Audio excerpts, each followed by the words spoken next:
आकाशवाणी पटना से प्रस्तुत है समाचार ध्वनि चित्र।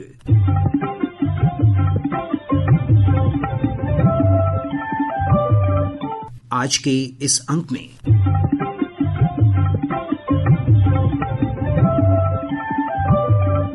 बीमा सखी योजना,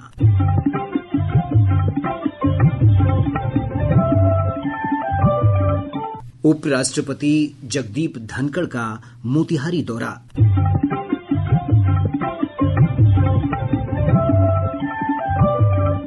और होगी एक रिपोर्ट विदेशी सब्जी जुकीनी की खेती पर।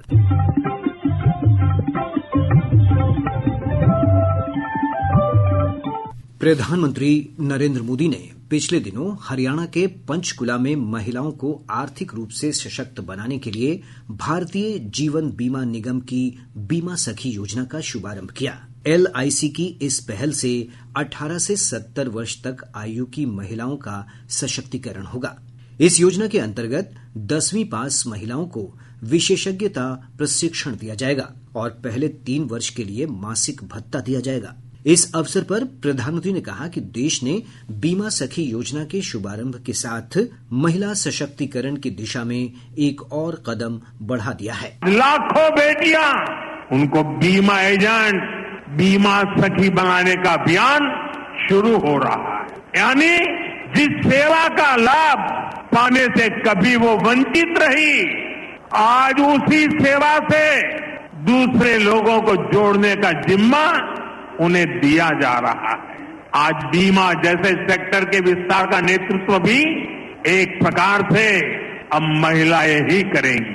प्रधानमंत्री श्री मोदी ने कहा कि बीमा सखी सार्वभौमिक बीमा के लक्ष्य को प्राप्त करने में मददगार होगी। बीमा सखियों के इस काम का महत्व सिर्फ इतना ही नहीं है कि उन्हें हर महीने हजारों रुपया कमाई होगी। बीमा सखियों का योगदान इससे कहीं अधिक होने वाला। विकसित होते हमारे देश में इंश्योरेंस फॉर ऑल हम सभी का ध्येय है।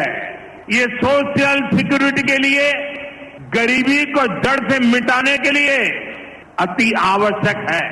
आज बीमा सखी के रूप में आप जिस भूमिका में आ रही है, उससे इंश्योरेंस फॉर ऑल उस मिशन को बल मिलेगा।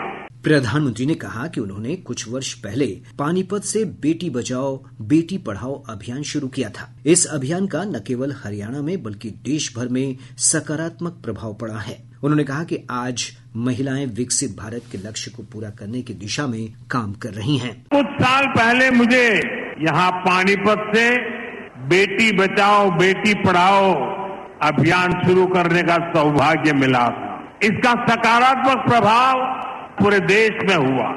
भारत को विकसित बनाने के लिए हमें अतिरिक्त ऊर्जा, ये कोटि कोटि हमारी माताएं बहनें हैं, हमारी नारी शक्ति है, वही हमारी प्रेरणा की स्रोत रहने वाली है। आज जो ये महिला सेल्फ हेल्प ग्रुप है, बीमा सखी है, बैंक सखी है, कृषि सखी है, ये विकसित भारत का बहुत बड़ा आधार स्तंभ बनेगी। इस अवसर पर वित्त मंत्री निर्मला सीतारमण ने कहा कि सरकार ने बीमा सखी योजना के अंतर्गत 3 वर्षों में 2 लाख से अधिक महिलाओं की भर्ती का लक्ष्य रखा है। उन्होंने बताया कि योजना के अंतर्गत 10वीं पास महिलाओं को प्रशिक्षण दिया जाएगा। इस दौरान पहले 3 वर्ष मासिक भत्ता भी दिया जाएगा। 10वीं पास किए हुए महिलाओं को LIC रिक्रूटमेंट के द्वारा एजेंट के नाम में, महिला बीमा सखी के नाम में उनको रिक्रूट करते हुए उनको एक स्टाइपेंड भी देंगे। पहले साल हर महीना 7,000 रुपया, फिर अगले साल हर महीना 6,000 रुपया होते हुए तीसरी साल हर महीने 5,000 रुपया हर महीना हर महिला को मिलेगा। केंद्र सरकार की बीमा सखी योजना का महिलाओं ने स्वागत किया है। आकाशवाणी समाचार से बातचीत में महिलाओं ने कहा कि केंद्र सरकार की इस पहल से महिलाएं आर्थिक रूप से आत्मनिर्भर होंगी। मैं बबीता कुमारी, औरंगाबाद निवासी। आज जो प्रधानमंत्री जी के तरफ से LIC की बीमा योजना महिलाओं के लिए शुरू की गई है, ये हमारी महिला सशक्तिकरण के लिए बहुत अच्छी पहल है। इस तरीके की लगातार योजनाएं हमारे प्रधानमंत्री जी ला रहे हैं, इसके लिए मैं उनके बहुत बहुत धन्यवाद और आभार भी व्यक्त करना चाहती हूँ। सखी बीमा योजना, उससे बहुत सारी महिलाओं को लाभ होगा। महिलाएं स्वावलंबी बन रही हैं, आत्मनिर्भर बन रही हैं। महिलाएं इस योजना के तहत स्वरोजगार से जुड़कर अपना घर संभालेंगी, अर्न करेंगी, आर्थिक जो तंगी है उसको दूर करेंगी। उपराष्ट्रपति जगदीप धनखड़ पिछले दिनों मोतिहारी में महात्मा गांधी केंद्रीय विश्वविद्यालय के दूसरे दीक्षांत समारोह में शामिल हुए। श्री धनखड़ ने वर्ष 2047 तक भारत को विकसित राष्ट्र बनाने के लिए देश के हर नागरिक से मिलकर काम करने की अपील की। विकसित भारत 2047 सपना नहीं है, हमारा लक्ष्य है। और इस लक्ष्य के लिए हमें बहुत कुछ आहुति देनी पड़ेगी, हर किसी को योगदान देना पड़ेगा। आप अंदाजा लगाइए, विकसित भारत के लिए प्रति व्यक्ति जो आय आज है उसमें 8 गुना बढ़ोतरी होनी है। अक्सर लोग मुझे कहते हैं कि इसमें नागरिक क्या करें, तो बहुत बड़ा मुद्दा है। श्री धनखड़ ने सभी देशवासियों से एक पेड़ माँ के नाम अभियान के तहत पौधारोपण की अपील की। प्रधानमंत्री जी का एक आह्वान था, एक पेड़ माँ के नाम, मैंने भी लगाया, महामहिम ने भी लगाया। ये एक व्यक्ति का कृत्य है, पर 140 करोड़ लोग जब ऐसा करेंगे, बच्चे के नाम भी कर दो कि भैया तेरी माँ के नाम का पेड़ में लगाता हूँ, तो बाद में लगा, तो कितनी बड़ी क्रांति आएगी।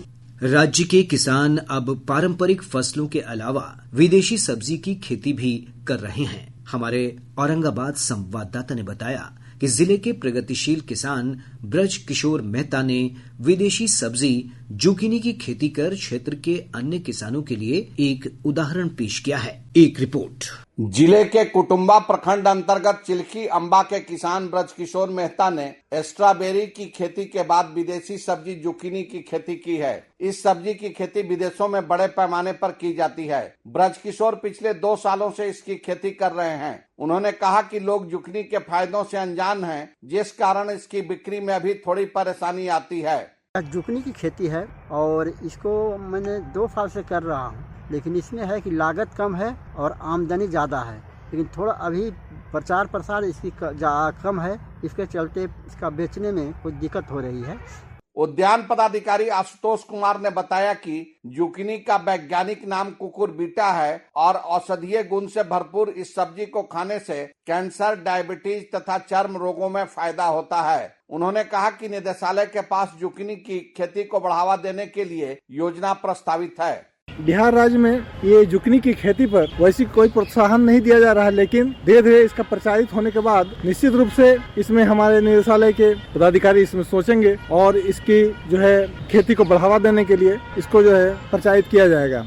औरंगाबाद के किसान ब्रज किशोर ने पारंपरिक फसलों से अलग उत्पादों की खेती कर क्षेत्र में अपनी एक अलग पहचान बनाई है। वे इलाके के किसानों के लिए प्रेरणा स्रोत बन चुके हैं। जरूरत है कि सरकार इस तरह की खेती करने वाले किसानों को बढ़ावा दे, जिससे दूसरे किसान भी ऐसे उत्पादों की खेती की ओर अधिक से अधिक आकर्षित हो सकें। आकाशवाणी समाचार के लिए औरंगाबाद से कमल किशोर। इसके साथ ही आज का समाचार ध्वनि चित्र कार्यक्रम संपन्न होता है। यह कार्यक्रम प्रत्येक बुधवार की रात 7:52 पर आकाशवाणी पटना के प्रादेशिक समाचार एकांश द्वारा प्रस्तुत किया जाता है। संपादन अभिषेक दास, वाचन खालिद रशीद, ध्वनि अंकन गोपाल कुमार और प्रस्तुति कृष्ण कुमार लाल।